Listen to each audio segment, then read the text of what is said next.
Namaku Arya, usia 32 tahun. Aku sudah menikah dengan Nisa sejak 4 tahun lalu, dan kami tinggal di sebuah rumah kecil yang dibangun dari hasil kerja keras kami bersama. Kehidupan kami awalnya cukup bahagia, hingga satu kejadian di malam yang tenang mengubah segalanya. Kejadian yang membuatku tak bisa lagi memandang ibu mertuaku seperti dulu. Malam itu, Nisa harus keluar kota untuk pelatihan kerja selama seminggu. Ibu mertuaku, Bu Rini, datang untuk menemaniku di rumah. Katanya dia khawatir rumah akan terlalu sepi kalau hanya aku sendiri di sana. Bu Rini, wanita berusia 49 tahun, tapi penampilannya tidak mencerminkan usianya. Rambutnya panjang terawat, tubuhnya ramping, dan wajahnya selalu penuh senyum yang hangat.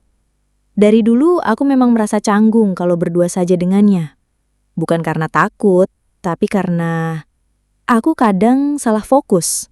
Dan entah kenapa, Bu Rini selalu memandangku dengan tatapan berbeda. Malam itu hujan turun. Aku baru selesai mandi, hanya memakai kaos tipis dan celana pendek. Tiba-tiba, aku mendengar ketukan dari kamar tamu. "Yah, lampu kamar ibu mati," katanya dari luar kamar. Aku pun berjalan ke arah kamar. Saat aku buka pintunya, dia berdiri di sana, hanya mengenakan daster tipis warna putih, tanpa lengan. Rambutnya sedikit basah karena baru keramas. Aroma sampo dan tubuhnya menguar, menusuk hidungku. Mataku tak sengaja menelusuri bentuk tubuhnya. Dada yang padat, lekuk pinggang yang masih terjaga, dan kulitnya yang bersih. "Ibu dingin, Arya. Boleh pinjam jaketmu?" katanya sambil tersenyum kecil. Aku mengambil jaket di gantungan, tapi saat aku memberikannya, tangannya menyentuh tanganku cukup lama.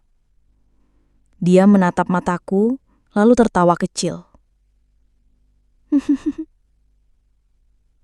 "Maaf, kamu kelihatan lelah, Arya." Aku hanya mengangguk.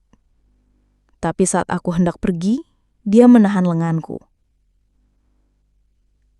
"Arya, kamu pernah merasa kesepian nggak?" Aku diam. Pertanyaan itu terasa aneh, tapi juga menggoda. Aku menatap matanya.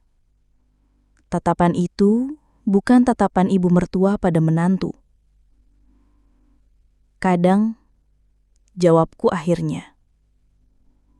Apalagi kalau Nisa sibuk dan pergi seperti sekarang.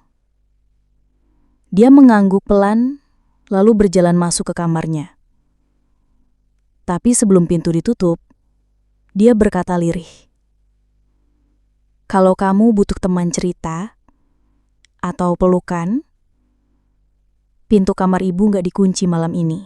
Malam semakin larut. Aku tak bisa tidur. Kata-kata Bu Rini terus terngiang di kepalaku. Rasa bersalah beradu dengan rasa penasaran. Berkali-kali aku mencoba memejamkan mata, tapi akhirnya aku bangkit. Aku berdiri di depan kamar tamu. Tanganku menggapai gagang pintu. Perlahan, aku membukanya. Bu Rini sedang duduk di tepi ranjang. Daster tipisnya tampak memeluk tubuhnya dengan erat. Dia menoleh pelan. "Kamu datang?" Aku tidak menjawab. Kami hanya saling menatap.